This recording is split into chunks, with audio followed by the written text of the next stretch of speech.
ಎಲ್ಲರಿಗೂ ಅವ್ರ ಡೆಫಿನಿಷನ್ ಅಂತ ಇರುತ್ತೆ ಸಕ್ಸಸ್ಗೆ. ಬಿಲಿಯನರ್ಸ್ಗೆ ಅವ್ರದ್ದೇ ಆದ ಡೆಫಿನಿಷನ್ ಇರುತ್ತೆ. ದುಡ್ಡು ಮಾಡೋರಿಗೆ ದುಡ್ಡು ಮಾಡಿದ್ರೇ ಒಂದು ಸಕ್ಸಸ್, ಫೌಂಡರ್ಸ್ಗೆ ಒಂದು ಒಳ್ಳೆ ಕಂಪ್ನಿ ಕಟ್ಟಿದ್ರೇ ಒಂದು ಸಕ್ಸಸ್. ಹಾಗೆ ಎಲ್ಲರಿಗೂ ಅವ್ರವ್ರದ್ದೇ ಆದ ಡೆಫಿನಿಷನ್ ಇದೆ ಸಕ್ಸಸ್ಗೆ. ಪ್ರತಿಯೊಬ್ಬರು ಅವರ ಪರ್ಸ್ಪೆಕ್ಟಿವ್ ಅಲ್ಲಿ ಅವ್ರ ಸಕ್ಸಸ್ನ ಎಕ್ಸ್ಪ್ಲೈನ್ ಮಾಡ್ತಾರೆ. ಸೊ ನೀನು ಆ ಸಕ್ಸಸ್ ಡೆಫಿನಿಷನ್ ತಗೊಂಡ್ಬಿಟ್ಟು ಅವರ ವೇಯಲ್ಲಿ ವರ್ಕ್ ಮಾಡಕ್ಕೆ ಹೋದ್ರೆ ಅದು ಅವ್ರ ಪರ್ಸ್ಪೆಕ್ಟಿವ್ ಆಫ್ ಸಕ್ಸಸ್ ಆಗುತ್ತೆ. ಸೊ ಆಲ್ವೇಸ್ ನಿನ್ನ ಪರ್ಸ್ಪೆಕ್ಟಿವ್ ಕಡೆ ಥಿಂಕ್ ಮಾಡು. ನೀನು ಹೆಂಗೆ ವರ್ಲ್ಡ್ನ ನೋಡ್ತಿದ್ಯಾ ಅನ್ನೋದನ್ನ ಯಾವಾಗಲೂ ಚೇಂಜ್ ಮಾಡ್ಕೋಬೇಡ. ಬಿಕಾಸ್ ಯಾರೋ ಒಬ್ಬ ಹೇಳ್ತಿದ್ದಾರೆ ಅಂದ್ಬಿಟ್ಟು ನೀನು ಅದನ್ನ ಚೇಂಜ್ ಮಾಡ್ಕೊಳಕ್ಕೆ ಹೋಗ್ಬೇಡ. ನೀನು ಹೆಂಗೆ ನೋಡ್ತಿದ್ಯಲ್ಲ ಅದೇ ಕರೆಕ್ಟು, ಅದೇ ಪ್ರಪಂಚ, ಅದೇ ಸಕ್ಸಸ್. ವರ್ಕಿಂಗ್ ಅವರ್ಸ್ ಎಲ್ಲರೂ ಕೆಲಸ ಮಾಡ್ತೀನಿ, ನೀನು ಸುಮ್ಮನೆ ಕೂತಿದ್ಯಾ? ಕೆಲಸ ಮಾಡಕ್ ಏನಿಲ್ಲ, ಅದಕ್ಕೆ ಸುಮ್ಮನೆ ಕೂತಿದ್ದೇನೆ. ಕೆಲಸ ಇಲ್ವಾ? 90 crores minus 1, God is great. पता पोस्टर निकला hero. Your attention please. So coming straight to the point, the major points ನಾವು ಏನೇನು ತಲೆಯಲ್ಲಿ ಇಟ್ಕೋಬೇಕು ಒಂದು ಸ್ಟಾರ್ಟಪ್ನ ಬಿಲ್ಡ್ ಮಾಡಬೇಕು ಅಂತ ಹೇಳಿದ್ರೆ, ಫಸ್ಟ್ ಮೇನ್ ಪಾಯಿಂಟ್ ಬಂದು ಒಂದು big question mark. What we are solving. ನಾವು ಯಾವ ಪ್ರಾಬ್ಲಮ್ನ ಸಾಲ್ವ್ ಮಾಡ್ತಾ ಇದ್ದೀವಿ ಅಂತ ನಮಗೆ ಕರೆಕ್ಟಾಗಿ ಗೊತ್ತಿರಬೇಕು. ಎಷ್ಟೊಂದು ಜನ ಈ ಸ್ಟಾರ್ಟಪ್ ಬಿಲ್ಡ್ ಮಾಡಬೇಕು, ನಾನು ಫೌಂಡರ್ ಆಗಬೇಕು ಅನ್ನೋ ಒಂದು ಹಠದಲ್ಲಿ ತುಂಬ ಪ್ರಾಬ್ಲಮ್ಸ್ನ ಹುಡುಕ್ತಾರೆ. ಒಂದು ಪ್ರಾಬ್ಲಮ್ ಸ್ಟೇಟ್ಮೆಂಟ್ನ ಸೆಲೆಕ್ಟ್ ಮಾಡ್ಕೋತಾರೆ, ಅದನ್ನು ತುಂಬ ಚೆನ್ನಾಗೇನೋ ಸಾಲ್ವ್ ಮಾಡ್ತಾರೆ. ಬಟ್ ಅವ್ರು ಫೇಲ್ ಆಗೋದು ಎಲ್ಲಿ ಅಂದರೆ, ಅವ್ರು ಮಾಡಿರೋಂಥ ಐಡಿಯಾ ಏನಿದೆ ಎಷ್ಟೊಂದು ಜನಕ್ಕೆ ಅದ್ರ ಬಗ್ಗೆ ಕೇರೇ ಇರಲ್ಲ. ಲೈಕ್ ಒಂದು ಎಕ್ಸಾಂಪಲ್ ಕೊಟ್ಟು ಹೇಳ್ತೀನಿ. ಸೊ ಒಂದು ಟೈಮಲ್ಲಿ ಒಂದು ವೆಂಡಿಂಗ್ ಮೆಷಿನ್ ಕಂಪ್ನಿ ಇತ್ತು. ಸೊ ಅವ್ರೇನು ಮಾಡ್ತಾಯಿದ್ರು, ಒಂದು ದೊಡ್ಡ ಅಪಾರ್ಟ್ಮೆಂಟಲ್ಲಿ ಒಂದು ವೆಂಡಿಂಗ್ ಮೆಷಿನ್ನ ಪ್ಲೇಸ್ ಮಾಡ್ತಿದ್ರು. ಸೊ ಈ ವೆಂಡಿಂಗ್ ಮೆಷಿನ್ಸ್ ಎಲ್ಲ ಏನು ಮಾಡ್ತಿದ್ವು, ಆ ಅಪಾರ್ಟ್ಮೆಂಟಲ್ಲಿ ಇರೋವಂಥ ಎಲ್ಲರಿಗೂ ಅವ್ರವ್ರು ಬೇಕಾಗಿರೋಂಥ ಸಾಮಾನುಗಳಿಗೆ ತುಂಬ ಆಕ್ಸೆಸಿಬಲ್ ಆಗಲಿ, ಈಸಿ ಆಗಲಿ ಅಂತ ಆ ವೆಂಡಿಂಗ್ ಮೆಷಿನ್ಸಲ್ಲಿ ಎಲ್ಲ ರೆಡಿ ಮಾಡಿ ಇಟ್ಟಿದ್ರು. ಹಾಗೆ ಅದರದ್ದೊಂದು ಆ್ಯಪ್ ಕೂಡ ಇತ್ತು, ಒಂದು ವೆಬ್ಸೈಟ್ ಕೂಡ ಇತ್ತು. ಸೊ ಜಸ್ಟ್ ಅಲ್ಲಿ ಹೋಗ್ಬಿಟ್ಟು ಸ್ಕ್ಯಾನ್ ಮಾಡಿ ಪೇ ಮಾಡಿದ್ರೆ ನಿಮ್ಗೆ ಯಾವ ಔಟ್ಪುಟ್ ಬೇಕೋ ಅಥವಾ ನಿಮ್ಗೆ ಯಾವ ಪ್ರಾಡಕ್ಟ್ ಬೇಕೋ ಅದು ಸಿಕ್ಬಿಡ್ತಿತ್ತು ಈಸಿಯಾಗಿ. ಬಟ್ ಆಲ್ರೆಡಿ ಆ ಅಪಾರ್ಟ್ಮೆಂಟ್ ಹೊರಗಡೆ ತುಂಬ ಅಂಗಡಿಗಳಿದ್ವು. ಮೇ ಬಿ ರೇಷನ್ ಅಂಗಡಿ ಆಗಿರ್ಬೋದು, ಮೇ ಬಿ ಜನರಲ್ ಸ್ಟೋರ್ಸ್ ಆಗಿರ್ಬೋದು, ಮೇ ಬಿ ಹಾಲ್ ಅಂಗಡಿ ಆಗಿರ್ಬೋದು, ಏನಾದರೂ ಆಗಲಿ. ಇವ್ರೇನು ಮಾಡಿದ್ರು, ಆಗಲೇ ರೆಡಿ ಆಗಿರುವಂಥ ಜಾಗದಲ್ಲಿ ಮತ್ತೆ ಹೋಗ್ಬಿಟ್ಟು ಒಂದು ವೆಂಡಿಂಗ್ ಮೆಷಿನ್ನ ಇಟ್ಟರು. ಸೊ ಇಲ್ಲಿ ಪ್ರಾಬ್ಲಮ್ ಏನಾಯ್ತು ಹೇಳಿ, ಅವ್ರ ಪ್ರಾಬ್ಲಮ್ ಏನೋ ಚೆನ್ನಾಗಿ ಸಾಲ್ವ್ ಮಾಡಿದ್ರು. ಬಟ್ ಸ್ಟಿಲ್ ಅಲ್ಲಿ ಅದು ನೆಸೆಸಿಟಿ ಇರಲಿಲ್ಲ.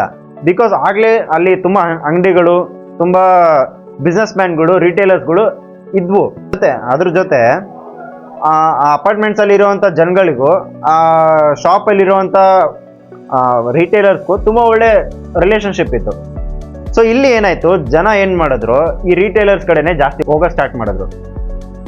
ಆ್ಯಂಡ್ ಇಲ್ಲಿ ವೆಂಡಿಂಗ್ ಮೆಷಿನ್ಸ್ ಏನು ಇಟ್ಟಿದ್ರು ಅದರಲ್ಲಿ ಇರೋವಂಥ ಸ್ಟಾಕ್ಸ್ ಎಲ್ಲ ಔಟ್ಡೇಟೆಡ್ಸ್ ಆಗೋಕ್ಕೆ ಶುರುವಾಯಿತು. ಇದರಿಂದ ನಾವು ಏನು ಅಬ್ಸರ್ವ್ ಮಾಡ್ಬೋದು ಅಂದರೆ, ಒಂದು ಪ್ರಾಬ್ಲಮ್ನ ನೀನು ಎಷ್ಟು ಚೆನ್ನಾಗಿ ಸಾಲ್ವ್ ಮಾಡ್ತೀಯ ಅನ್ನೋದಕ್ಕಿಂತ ಆ ಪ್ರಾಬ್ಲಮ್ ಸಾಲ್ವ್ ಮಾಡೋದು ನೆಸೆಸಿಟಿ ಇದೆಯಾ ಅನ್ನೋದನ್ನ ನಾವು ತುಂಬ ಚೆನ್ನಾಗಿ ತಿಳ್ಕೊಬೇಕು. ಸೊ ಫಸ್ಟ್ ಪಾಯಿಂಟ್ ಬಂದು ಪ್ರಾಬ್ಲಮ್ ಸ್ಟೇಟ್ಮೆಂಟ್. ಇದನ್ನು ನೀವು ಚೆನ್ನಾಗಿ ಅರ್ಥ ಮಾಡ್ಕೊಂಡ್ಬಿಟ್ಟು ಅದಕ್ಕೊಂದು ಒಳ್ಳೆ ಸೊಲ್ಯೂಷನ್ ರೆಡಿ ಮಾಡಿದ್ರೆ, ನೆಸೆಸಿಟಿ ಇರುವಂಥ ಸೊಲ್ಯೂಷನ್ ರೆಡಿ ಮಾಡಿದ್ರೆ ಅಲ್ಲಿಗೆ ನಮ್ಮ ಸ್ಟೆಪ್ 1 ಕಂಪ್ಲೀಟ್ ಆಗುತ್ತೆ. ಸೊ ಸ್ಟೆಪ್ 2 ಬಂದು ಕಾಂಪಿಟೇಟರ್ಸ್. ಯಾವುದೇ ಬಿಸ್ನೆಸ್ ತೊಗೊಂಡ್ರು, ಯಾವುದೇ ಐಡಿಯಾ ತೊಗೊಂಡ್ರು ಒಬ್ಬ ಕಾಂಪಿಟೇಟರ್ ಅಂತ ಇದ್ದೇ ಇರ್ತಾನೆ. ನಾವು ಅನ್ಕೋತೀವಿ ನಾವು ಹುಡುಕಿರೋಂಥ ಐಡಿಯಾ ತುಂಬ ಯೂನಿಕ್ ಆಗಿದೆ, ಇದರಲ್ಲಿ ಯಾರು ಕಾಂಪಿಟೇಟರ್ಸ್ ಇರಲ್ಲ ಅಂತ. ಬಟ್ ಕೆಲವೊಂದು ವೆಬ್ಸೈಟ್ಸ್ ಇದೆ, ಲೈಕ್ ಯಾರ್ಯಾರು ಸ್ಟಾರ್ಟಪ್ಸ್ ಎಲ್ಲ ಬಿಲ್ಡ್ ಮಾಡ್ತಿದ್ದಾರೆ ಅಂತ ಒಂದು ವೆಬ್ಸೈಟ್ ಇದೆ. ಕೆಲವೊಂದು ಅಂಥ ವೆಬ್ಸೈಟ್ಗಳಲ್ಲಿ ನಾವು ಚೆಕ್ ಮಾಡಿದ್ರೆ ಆಬ್ವಿಯಸ್ಲಿ ನಮ್ಮ ಐಡಿಯಾ ತುಂಬ ಆಗಲೇ ಹಳೇದಾಗಿರುತ್ತೆ. ಆ್ಯಕ್ಚುಲಿ ಎಷ್ಟೊಂದು ಜನ ಟ್ರೈ ಮಾಡಿಬಿಟ್ಟಿರ್ತಾರೆ. ನಮ್ಗೆ ಅನ್ಸೋದೇನೋ ನಾವು ಏನೋ ಯೂನಿಕಾಗಿ ಮಾಡ್ತಾ ಇದ್ದೀವಿ ಅಂತ. ಏನೋ ಯೂನಿಕಾಗಿದ್ದರೆ of course it's a plus point. But ಅಕಸ್ಮಾತ್ ಇದಾಗಲೇ ಬಿಲ್ಡ್ ಆಗಿದ್ದರೆ, ಅಂದರೆ ತುಂಬ ಜನ ಇದ್ರ ಮೇಲೆ ವರ್ಕ್ ಮಾಡ್ತಾ ಇದ್ರೆ, ಸೊ ಅವ್ರನ್ನೆಲ್ಲ ನಾವು ಕಾಂಪಿಟೇಟರ್ಸ್ ಅಂತ ಕನ್ಸಿಡರ್ ಮಾಡ್ತೀವಿ. ಎಷ್ಟೊಂದು ಸಲ ಅವರ ಸ್ಟ್ರಾಟಜಿನ ಕಾಪಿ ಮಾಡೋಕೆ ಹೋಗಿ, ಕಾಂಪಿಟೇಟರ್ಸ್ನ ಬೀಟ್ ಮಾಡೋಕೆ ಹೋಗಿನೇ ಎಷ್ಟೊಂದು ಸ್ಟಾರ್ಟಪ್ಗಳು ಸೋತೋಗಿದೆ. ಸೊ ಕಾಂಪಿಟೇಟರ್ಸ್ನ ಬೀಟ್ ಮಾಡೋದಕ್ಕಿಂತ ಕಸ್ಟಮರ್ಸ್ನ ಅಟ್ರ್ಯಾಕ್ಟ್ ಮಾಡ್ಕೊಳೋದು ತುಂಬ ಇಂಪಾರ್ಟೆಂಟ್. ಸೊ ನಾವೆಷ್ಟು ಸ್ಟ್ರಾಟಜೀಸ್ನ ಅಪ್ಲೈ ಮಾಡಿ ಕಾಂಪಿಟೇಟರ್ಸ್ನ ಬೀಟ್ ಮಾಡೋಕೆ ಹೋಗ್ತೀವೋ ಅಷ್ಟೇ ಸ್ಟ್ರಾಟಜೀಸ್ನ ನಾವು ಕಸ್ಟಮರ್ನ ಅಟ್ರ್ಯಾಕ್ಟ್ ಮಾಡ್ಕೊಳೋದಕ್ಕೋಸ್ಕರ ಯೂಸ್ ಮಾಡಿಕೊಂಡ್ರೆ ಅಲ್ಲಿಗೆ ಕಾಂಪಿಟೇಟರ್ಸ್ ಆಟೋಮೆಟಿಕಲಿ ಡೌನ್ ಆಗುತ್ತೆ. ಸೊ ಇನ್ನೂ ಒಂದು ಮೇಜರ್ ಇಂಪಾರ್ಟೆಂಟ್ ಪಾಯಿಂಟ್, ಇದು ನಿಮ್ಗೆ ಯಾರಿಗೂ ಹೇಳಲ್ಲ ಆ್ಯಕ್ಚುಲಿ ಹೇಳಬೇಕಂದ್ರೆ. ಸೊ ನನಗೂ ಇದು ಎಲ್ಲೋ ಒಂದು ಕಡೆ ಸಿಕ್ತು. ಒಂದು ಕಾಂಪಿಟೇಟರ್ನ ಬೀಟ್ ಮಾಡಬೇಕು ಅಂದರೆ 2 ಮೇಜರ್ ಪಾಯಿಂಟ್ಸ್ ಬರುತ್ತೆ. ಸೊ ಫಸ್ಟ್ ಮೇಜರ್ ಪಾಯಿಂಟ್ ಬಂದು, ನೀವು ನಿಮ್ಮ ಕಾಂಪಿಟೇಟರ್ ಕೊಡ್ತಾ ಇರೋಂಥ ಸೇಮ್ ಕ್ವಾಲಿಟಿನ ಸ್ವಲ್ಪ ಕಡಿಮೆ ಪ್ರೈಸಲ್ಲಿ ಕೊಡಬೇಕು, ಅಥವಾ ಕಾಂಪಿಟೇಟರ್ ಕೊಡ್ತಿರೋಂಥ ಪ್ರೈಸಲ್ಲಿ ತುಂಬ ಒಳ್ಳೆ ಕ್ವಾಲಿಟಿನ ಪ್ರೊವೈಡ್ ಮಾಡಬೇಕು. ನೆಕ್ಸ್ಟ್ ಪಾಯಿಂಟ್ ಬಂದು ಟಾರ್ಗೆಟ್ ಕಸ್ಟಮರ್ಸ್.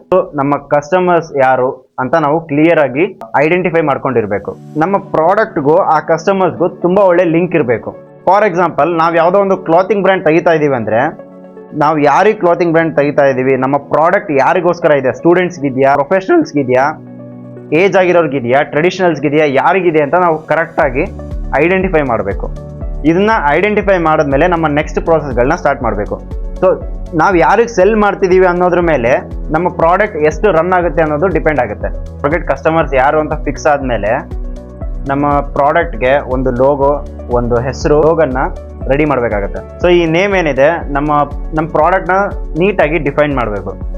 ಸೊ ನಮ್ಮ ಪ್ರಾಡಕ್ಟೇ ಬೇರೆ ಥರ ಇರೋದು ಅಥವಾ ಆ ಹೆಸರಿಗೂ ಆ ಪ್ರಾಡಕ್ಟ್ಗೂ ಸಂಬಂಧನೇ ಇಲ್ಲ ಅನ್ನೋ ಥರ ಇರಬಾರ್ದು. ಹಾಗೆ ಆ ಹೆಸರಿಗೆ ತಕ್ಕನಂಗೆ ಒಂದು ಲೋಗೋ ಕೂಡ ಇರಬೇಕು. ಎಷ್ಟೊಂದು ಜನ ಏನು ಮಾಡ್ತಾರೆ, ಈ ಆ್ಯನಿಮಲ್ಸ್ನ ಅಥವಾ ಈ ಬರ್ಡ್ಸ್ನ ಇಲ್ಲ ಅಂದರೆ ಯಾವ್ದಾದ್ರು ಥಿಂಗ್ಸ್ನ ತೊಗೊಂಡ್ಬಿಟ್ಟು ಅದನ್ನ ಲೋಗೋ ಆಗಿ ಕನ್ವರ್ಟ್ ಮಾಡ್ತಾರೆ.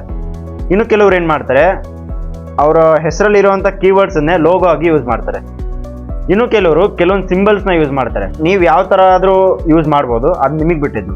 ಒಂದು ಶಾರ್ಟ್ ಸ್ಲೋಗನ್, ನಿಮ್ಮ ಕಂಪ್ಲೀಟ್ ಪ್ರಾಡಕ್ಟು ಏನು ಹೇಳುತ್ತೆ ಅಂತ ಒಂದು ಸಿಂಗಲ್ ಲೈನಲ್ಲಿ, ಅದು ಒಂದು 4 to 5 ವರ್ಡ್ಸಲ್ಲಿ, ಮ್ಯಾಕ್ಸಿಮಮ್ 6 ವರ್ಡ್ಸಲ್ಲಿ ಡಿಫೈನ್ ಮಾಡಬೇಕು. ಈಗ ಇಟ್ಟಿರುವಂಥ ಹೆಸರು, ಸ್ಲೋಗನ್ನು ಮತ್ತು ಲೋಗೋ, ಇದು ಎಲ್ಲದಕ್ಕೂ ಒಂದು ಟ್ರೇಡ್ ಮಾರ್ಕ್ ಅಂತ ಇರುತ್ತೆ. ಹಾಗೆ ನಿಮ್ಮ ಐಡಿಯಾಗೂ ಕೂಡ ಒಂದು ಟ್ರೇಡ್ ಮಾರ್ಕ್ ಅಂತ ಇರುತ್ತೆ. ನಿಮ್ಮ ಪ್ರಾಡಕ್ಟಿಗೆ ಸಿಮಿಲರ್ ಪ್ರಾಡಕ್ಟ್ ಯಾವ್ದಾದ್ರು ಇತ್ತು ಅಂದರೆ ಅವಾಗ ನೀವು ಟ್ರೇಡ್ ಮಾರ್ಕ್ನ ತೊಗೊಳಕ್ಕಾಗಲ್ಲ. ಸ್ವಲ್ಪ ಸ್ಲೈಟ್ ಚೇಂಜಸ್ ಮಾಡ್ಬೋದು.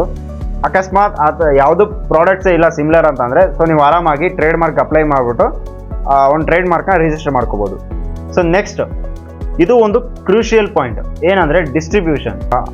ಯಾವುದೋ ಒಂದು ಮೂಲೆಯಲ್ಲಿ ಅಂಗಡಿನ ಓಪನ್ ಮಾಡಿಕೊಂಡು ರೀಲ್ಸ್ ಮುಖಾಂತರ ಇನ್ಯಾವುದೋ ಊರಿಗೆ ಅವರ ಪ್ರಾಡಕ್ಟ್ಸ್ನ ಅಡ್ವರ್ಟೈಸ್ ಮಾಡಿ ಅವ್ರ ಪ್ರಾಡಕ್ಟ್ಸ್ ಬಗ್ಗೆ ಹೇಳಿ ಸೆಲ್ ಕೂಡ ಮಾಡೋದನ್ನ ನಾವು ಎಕ್ಸಾಂಪಲ್ ನೋಡ್ತಾನೆ ಇದ್ದೀವಿ. ಸೊ ನೀವು ಯಾವ ಸ್ಟ್ರಾಟಜಿನ ಉಪಯೋಗಿಸ್ತೀರ ಅನ್ನೋದು ನಿಮ್ಮ ಪ್ರಾಡಕ್ಟ್ ಮೇಲೆ, ನಿಮ್ಮ ಐಡಿಯಾಸ್ ಮೇಲೆ ಡಿಪೆಂಡ್. ಸ್ಟಾರ್ಟಪ್ ಅನ್ನೋ ಒಂದು ಹೊಸ ಜರ್ನಿನ ಸ್ಟಾರ್ಟ್ ಮಾಡೋಕ್ಕೋಸ್ಕರ ಈ ಒಂದು 6 ಸ್ಟೆಪ್ಸ್ ಏನಿದೆ ತುಂಬ ಇಂಪಾರ್ಟೆಂಟ್ ಆಗುತ್ತೆ. ಯಾವುದ್ರಲ್ಲಾದರೂ ಸ್ವಲ್ಪ ಡೀಪ್ ಇನ್ಫಾರ್ಮೇಷನ್ ಬೇಕು ಅಂತಂದರೆ ಕಾಮೆಂಟಲ್ಲಿ ತಿಳಿಸಿ, ನಾನು ಹೇಳ್ತೀನಿ ನೆಕ್ಸ್ಟ್ ವಿಡಿಯೋದಲ್ಲಿ.